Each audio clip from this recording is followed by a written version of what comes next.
आज आपको वाकाटक वंश के बारे में संपूर्ण जानकारी बताते हैं। तो आज आप पढ़ने वाले हैं वाकाटक वंश में। पिछला वीडियो में हम आपको संगम काल पढ़ा चुके हैं। इसमें देखेंगे वाकाटक वंश। इससे जितने भी क्वेश्चन कॉम्पिटिटिव एग्जाम में बनते हैं वो सारा का सारा बताने वाले हैं। तो इससे सबसे पहले जो क्वेश्चन बनता है उसका संस्थापक, इस वंश के जो संस्थापक है, संस्थापक वो कौन है? तो इस वंश के संस्थापक जो है जिसका नाम है विंध्य शक्ति। क्या नाम है? विंध्य शक्ति। इस वंश के संस्थापक कौन है? विंध्य शक्ति। इन्होंने जो राजधानी है, इन्होंने राजधानी कहां बनाया है? तो कहा जाता है कि इनका राजधानी जो है वो बरार है। कहां है? बरार। ये जो विदर्भ है, विदर्भ यहां है। ये जो आपका महाराष्ट्र वाला जो क्षेत्र है, दक्षिण पूर्व के जो क्षेत्र है महाराष्ट्र का, वहीं इनकी राजधानी थी बरार। अब देखेंगे, कहा जाता है विंध्य शक्ति के बारे में कहा जाता है कि जो हरिसेन है, हरिसेन के अजंता गुहा लेख में ना, तो हरिसेन के अजंता गुहा लेख में विंध्य शक्ति को जानते हैं क्या बोला गया है? तो पुरंदर बोला गया है, पुरंदर। तथा उपेंद्र की संज्ञा दिया गया है, तथा उपेंद्र की संज्ञा दी गई है। मतलब हरिसेन के अजंता गुहा लेख में पुरंदर का अर्थ होता है इंद्र। क्या होता है? इंद्र। तथा उपेंद्र का जो अर्थ होता है वो होता है विष्णु।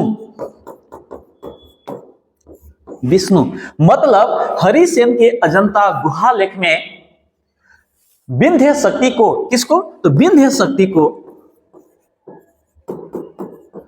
शक्ति को पुरंदर अर्थात इंद्र के समान बताया गया है, उपेंद्र अर्थात विष्णु के समान बताया गया है। क्या कारण हो सकता है कि इनकी जो विंध्य शक्ति की जो उपाधि पुरंदर तथा उपेंद्र इंद्र अर्थात विष्णु के समान बताया गया है? क्या कारण हो सकता है? इसका कारण था कि इन्होंने दक्षिण भारत में अपने साम्राज्य को विस्तार किया तथा वैदिक धर्म को विस्तार करने के काम किए हैं विंध्य शक्ति। इसलिए इनको पुरंदर अर्थात इंद्र या उपेंद्र अर्थात विष्णु की उपाधि दी गई है। अब हम आपको बताते हैं, ध्यान से सुनेंगे, कि जो वाकाटक वंश है ये सब किस धर्म को मानते हैं? तो ये क्या कहते हैं कि सब शैव धर्म को मानते हैं। ये शैव धर्म को मानते हैं। किस धर्म को मानते हैं? शैव धर्म को मानते हैं। कहता है कि कहा जाता है कि जितना भी वाकाटक वंश के जो शासक हैं ये सभी लोग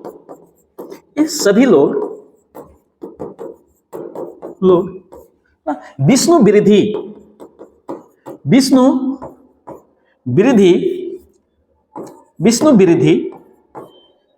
गोत्र के ब्राह्मण मानते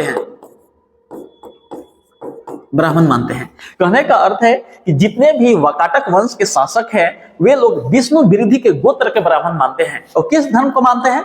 शैव धर्म को मानते हैं। हम आपको यह भी बता दें कि वाकाटक वंश का जो शुरुआत कब हुआ है? तो सातवाहन वंश के पतन के बाद।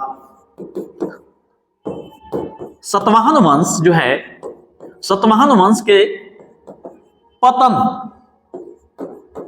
वंश के पतन के बाद जो है वाकाटक वंश की शुरुआत होती है ना। जैसे हम आपको समझाते हैं, थोड़ा सा समझिएगा।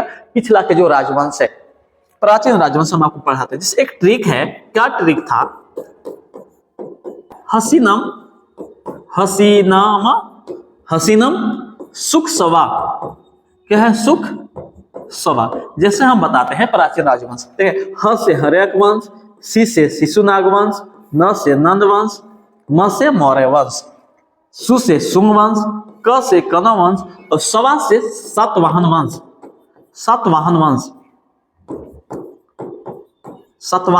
वंश। तो हम आपको क्या बताएं, इस सातवाहन वंश पतन होने के बाद ही शुरू होता है क्या? वाकाटक वंश। जैसे हम आपको समझा रहे हैं, देखिएगा कि जैसी सातवाहन वंश समाप्त होती है, इसके बाद दो राज्य का उदय होता है। उत्तर भारत में होता है गुप्त वंश। क्या होता है? गुप्त वंश। और दक्षिण भारत में होता है वाकाटक वंश। वाकाटक वंश। जैसे हम अगर भारत के नक्शा बनाए, इस तरह से अगर नक्शा बनाए,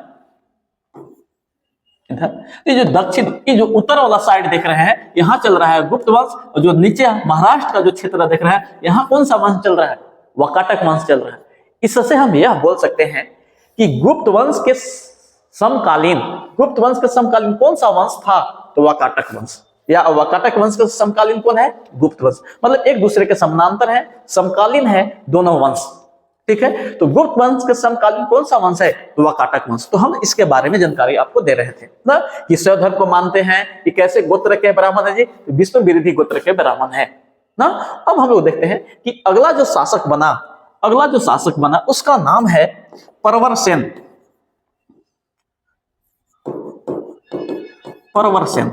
जो परवरसेन प्रथम है, ये विंध्य शक्ति की बेटा है। विंध्य शक्ति के बेटा का नाम क्या था? परवरसेन। जो परवरसेन है, ध्यान से सुनेंगे, इनको वास्तविक संस्थापक कहा जाता है। वाकाटक वंश के अगर वास्तविक संस्थापक पूछे तो वास्तविक संस्थापक कौन है? तो वास्तविक जो संस्थापक है, वास्तविक संस्थापक जिसका नाम है परवरसेन। क्या नाम है? परवरसेन। और सिर्फ संस्थापक कहेगा तो विंध्य शक्ति ही लगाइएगा। ध्यान से सुनेंगे, इन्होंने सम्राट का उपाधि धारण किया। उपाधि। वाकाटक वंश में मात्र एक ऐसा शासक परवरसेन प्रथम है जिन्होंने ना सम्राट का उपाधि धारण किया। इसके बाद वाकाटक वंश में किसी ने भी सम्राट का उपाधि धारण नहीं किया, सब सिर्फ धर्मराज का ही उपाधि धारण किए हैं। अब हम और इसके बारे में बताते हैं। देखिएगा, पुराणों में इन्हें प्रवीर कहा गया है। क्या कहा गया है? प्रवीर से नवाजा गया है परवरसेन। अब हम और आपको बताते हैं, ध्यान से सुनेंगे। इन्होंने क्या किया है? 4 गो अश्वमेघ यज्ञ, 4 अश्वमेघ यज्ञ तथा एक जो है ना वाजपेय यज्ञ करवाए। ध्यान से सुनेंगे, 4 गो राज्य यज्ञ, 4 गो अश्वमेघ यज्ञ कराना इतना आसान नहीं है। इसमें कहा जाता है कि घोड़ा को छोड़ा जाता है, तो घोड़ा जिस क्षेत्र में जाता है वो क्षेत्र जो है उनके अधीन हो जाता है। कहने का अर्थ है कि 4 अश्वमेघ यज्ञ कराने का अर्थ है कि यह जो है दक्षिण भारत के सबसे शक्तिशाली शासक हैं। तभी तो अश्वयज्ञ कराए हैं। कोई राजा अश्वमेघ यज्ञ थोड़ी ना कराता है। कब कराएगा? जब वह शक्तिशाली है ना, प्रतापी है। तो कह सकते हैं कि परवरसेन जो है सबसे शक्तिशाली और सबसे ना वीर शासक हैं, सबसे शक्तिशाली शासक, सबसे प्रतापी शासक हैं एवं शक्तिशाली शासक हैं। सबसे शक्तिशाली और प्रतापी शासक इन्हें जाना जाता है, तो परवरसेन प्रथम को जाना जाता है। चलिए अब हम और आपको बताते हैं, ध्यान से सुनेंगे। इन्होंने क्या किया है? परवरसेन प्रथम ने, इनका एक पुत्र है, पुत्र के जो नाम है, अब देखेंगे, इनका एक पुत्र है, पुत्र के बाबू नाम है गौतमी पुत्र। पुत्र का नाम क्या है? गौतमी पुत्र। देखेंगे, गौतमी पुत्र नाम है, गौतमी पुत्र। किनका पुत्र है? गौतमी पुत्र। तो यह है परवरसेन प्रथम को। इनका जो विवाह है वो किससे कर दिया गया है? तो नागवंश जो है, नागवंश में एक शासक है, नागवंश के जो शासक है इनका नाम है ना, नागवंश के शासक जिसका नाम क्या है? भवनाग के बेटी से करा दी गई। कहने का अर्थ है कि जो परवरसेन प्रथम है, उनका पुत्र का नाम क्या है? गौतमी पुत्र नाम है। और इनका विवाह नागवंश के जो शासक भवनाग के बेटी से कर दी गई है। इनकी बेटी से कर दी गई है शादी, किनको? गौतमी पुत्र को। अब देखेंगे कि जैसे ही परवरसेन प्रथम की मृत्यु होती है ना, कि जो आपका वाकाटक वंश है, वंश 2 भागों में बट गया। कब 2 भागों में बट गया? तो परवरसेन प्रथम की मृत्यु के बाद। देखेंगे, एक का नाम है प्रधान सखा। क्या नाम है? प्रधान सखा। और दूसरी को जो नाम है वो नाम है वासिम सखा। मतलब जैसी परवरसेन की मृत्यु हो गई, किनकी मृत्यु हो गया है? परवरसेन प्रथम की जब मृत्यु होती है ना, तो वाकाटक वंश कितने भागों में बट गया है? तो दो भागों में बट गया। एक का नाम क्या है? प्रधान शाखा, और दूसरा का नाम क्या है? वासिम शाखा नाम है। अब हम लोग देखने वाले हैं कि अब अगला जो शासक बनेगा, इसका जो प्रथम शासक कहेगा कि प्रधान शाखा के जो प्रथम शासक है, प्रथम शासक, ये प्रथम शासक को बनता है रुद्रसेन। कौन बनेंगे? रुद्रसेन। तो रुद्रसेन एक और आएंगे, इसलिए इसको कहते हैं प्रथम। तो कौन राजा बने? रुद्रसेन प्रथम। किनके मृत्यु के बाद? तो परवरसेन मृत्यु के बाद। तो परवरसेन की मृत्यु के बाद जो राजा बनते हैं वो कौन बनते हैं? रुद्रसेन प्रथम। कौन बनेंगे? रुद्रसेन प्रथम। एक बात बताइए कि इनका बेटा का तो नाम है गौतमीपुत्र।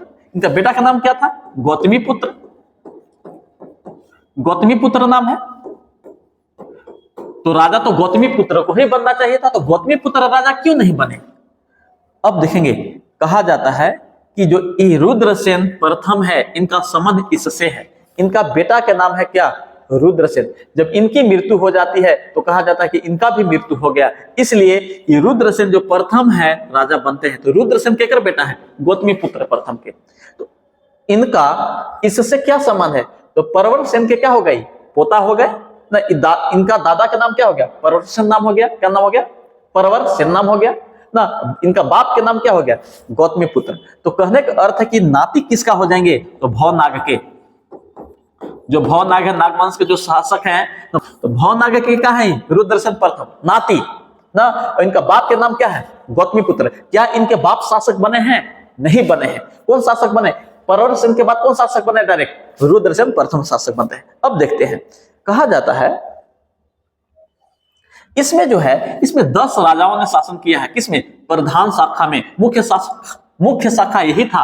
और इसमें जो शासन किए हैं, ये 6 शासकों ने शासन किए हैं। कितना? 6 शासकों ने शासन किए हैं। अब हम आपको बताते हैं, ध्यान से सुनेंगे। क्या करना है? इसका जो प्रथम शासक था रुद्रसेन प्रथम है। इसके बाद जो राजा बना एक बेटा, जिसका नाम है पृथ्वीसेन। क्या नाम है? पृथ्वीसेन। पृथ्वीसेन। ये जो पृथ्वीसेन है, इससे एक क्वेश्चन पूछेगा आपसे। एक क्वेश्चन आता है पृथ्वीसेन से। क्या आता है एक क्वेश्चन, वो हम आपको बताते हैं, ध्यान से सुनेंगे। क्या सुनना है कि जो पृथ्वीसेन है, इनके महाभारत का जो युधिष्ठिर है उसके तुलना किया जाता है। मतलब महाभारत के युधिष्ठिर से, किससे? युधिष्ठिर। तो महाभारत के युधिष्ठिर से तुलना किया जाता है। क्या किया जाता है? तुलना। किसका तुलना किया जाता है? पृथ्वीसेन प्रथम को। मतलब युधिष्ठिर के ही समान ये धर्म के राहों पर चलते हैं, इसलिए पृथ्वीसेन को युधिष्ठिर से तुलना किया जाता है। अब देखेंगे इनके बाद जो अगला राजा बना, इसके बाद जो अगला राजा बना, इनके बाद जो अगला राजा बनता है, इन्हीं का बेटा, जिसका नाम है रुद्रसेन। क्या नाम है? रुद्रसेन। जो रुद्रसेन है, एक क्या आ जाएंगे? द्वितीय। क्या आएंगे? द्वितीय। ये रुद्रसेन के बारे में ध्यान से सुनेंगे। थोड़ा सा आप जानते हैं, क्या जानते हैं कि इनका जो विवाह है, रुद्रसेन का विवाह किससे हुआ है? प्रभावती से हुआ है। प्रभावती। ये जो प्रभावती गुप्ता है, इसका संबंध क्या है? इसके बताइए। इसके पिता का नाम, इसके पिता का नाम क्या है? चंद्रगुप्त। क्या नाम है? चंद्रगुप्त द्वितीय। चंद्रगुप्त द्वितीय। ध्यान से सुनेंगे। प्रभावती के पिता का नाम क्या है? चंद्रगुप्त द्वितीय। जब हम गुप्त वंश पढ़ा रहे थे, उसमें हम बताए थे कि चंद्रगुप्त द्वितीय ने अपनी बेटी का जो विवाह है वाकाटक वंश के शासक रुद्रसेन द्वितीय से किया था। अब हम लोग देखेंगे कि इनसे 2 संतानें उत्पन्न होते हैं। इनके 2 पुत्र हो गए। प्रभावती से और रुद्रसेन से कितने? 2 पुत्र होते हैं। एक का नाम है, बड़ा पिता का नाम है दिवाकर। क्या नाम है? दिवाकर सेन। क्या नाम है? दिवाकर सेन। और इसका जो छोटा बेटा है, इसका नाम है दामोदर सेन। क्या नाम है? दामोदर सेन। 2 पुत्र होंगे। किनसे? प्रभावती से और रुद्रसेन द्वितीय से। ठीक है। अब देखेंगे हम लोग क्या करते हैं। कहा जाता है कि इनकी जब अकाल मृत्यु हो जाती है, किनकी? रुद्रसेन द्वितीय की। और जब रुद्रसेन द्वितीय की अकाल मृत्यु होगा ना, तो राजा तो बनना चाहिए था दिवाकर सेन को, लेकिन दिवाकर सेन भी शासक नहीं बनते हैं क्योंकि इनकी भी मृत्यु हो जाती है। जब इनकी मृत्यु होगी तब जो शासक बनेगा वो कौन बनेगा? दामोदर सेन। देखिए यह अल्प आयु का है, अल्प आयु का, कम उम्र के होने के कारण इसकी जो संरक्षिका है, संरक्षिका वो कौन बन जाती है? प्रभावती। प्रभावती, इसकी संरक्षिका के रूप में कौन बनती है? प्रभावती। इस नाम से शासक नहीं करते हैं, ये जो शासन करेंगे दामोदर सेन वो करेंगे, ध्यान से सुनेंगे, वो करते हैं परवर सेन, परवर सेन द्वितीय के नाम से, ताकि एक शासक पढ़ चुके प्रथम, तो परवर सेन द्वितीय ही कौन है? दामोदर सेन। तो दामोदर सेन का नाम क्या था? परवर सेन द्वितीय। यही शासन करते हैं, किस नाम से जी? यही है। ठीक है, तो आप क्या देखें कि संरक्षिका के रूप में कौन है? परवर सेन द्वितीय का, तो उनकी माता जी हैं जिसका नाम है प्रभावती। और प्रभावती का संबंध हम बोल दिए हैं कि गुप्त वंश के चंद्रगुप्त द्वितीय से है, इनकी बेटी है ना, चंद्रगुप्त द्वितीय की बेटी है प्रभावती। अब देखिएगा कि प्रभावती जो है इसका एक अभिलेख है। अब हम लोग देखेंगे कि प्रभावती के पुना ताम्रपत्र में, पुना ताम्रपत्र में, अब हम लोग देखेंगे कि प्रभावती के पुना ताम्रपत्र में गुप्त वंश तथा वाकाटक वंश की जो संबंध है उसकी चर्चा किया गया है। तो कहेगा कि पुना ताम्रपत्र किसका है? तो प्रभावती का। पुना ताम्रपत्र किसका था? प्रभावती के। इसमें गुप्त वंश और वाकाटक वंश के संबंध की चर्चा किया गया है। अब हम आपको बताते हैं कि इस वंश के जो अंतिम शासक बनता है जिसका नाम है पृथ्वी, इस वंश का अंतिम जो शासक बनता है जिसका नाम है बाबू पृथ्वी सेन। क्या नाम है? पृथ्वी सेन। तो एक पृथ्वी सेन आप पढ़ चुके हैं, तो यह पृथ्वी सेन क्या हो जाएंगे? द्वितीय हो जाएंगे। क्या होंगे? द्वितीय हो जाएंगे ना। हम आपको थोड़ा सा और इसके बारे में जानकारी देते हैं। क्या कहा जाता है कि जो चंद्रगुप्त द्वितीय है, क्या कहा जाता है कि जो चंद्रगुप्त जो द्वितीय है इनका बड़ा भाई है, बड़ा भाई का नाम क्या है? रामगुप्त। क्या नाम है? रामगुप्त ना। जब गुप्त वंश हम पढ़ा रहे थे उसमें क्या बताए थे कि जब ये रामगुप्त शासक जब बनता है ना, इसके समय शकों का आक्रमण होता है। किसका आक्रमण होता है? शकों का आक्रमण होता है। किस पर? रामगुप्त पर। और रामगुप्त क्या होते हैं? हार जाते हैं। और हारने के बाद जो है अपनी पत्नी ध्रुव स्वामिनी को ना शकों को देने के लिए राजी हो जाते हैं, क्योंकि जब शक इनको पराजित करते हैं तो शक क्या करते हैं? समझौता के तौर पर इनकी पत्नी को मांगते हैं। रामगुप्त जब अपनी पत्नी को देने के लिए तैयार हो जाते हैं शकों को, तो जो चंद्रगुप्त जो है बहुत ज्यादा गुस्सा करता है और अपने भाई को मार देता है। अपने भाई को मार करके शकों से बदला लेने के लिए तैयार होता है। एक क्वेश्चन और बनता है कि जब चंद्रगुप्त द्वितीय शकों को आक्रमण करने के लिए या शकों को हराने के लिए जाता है, शकों को हराने के लिए किसकी सहायता लेता है? तो वाकाटक वंश की सहायता लेता है। और वाकाटक वंश हम बोले कि क्यों हेल्प किया? हेल्प करने का एक ही कारण है कि वाकाटक वंश में उनकी बेटी है प्रभावती। ठीक है, यह वीडियो आपको कैसा लगा है तो हमें कमेंट करके बताएं। जय हिंद।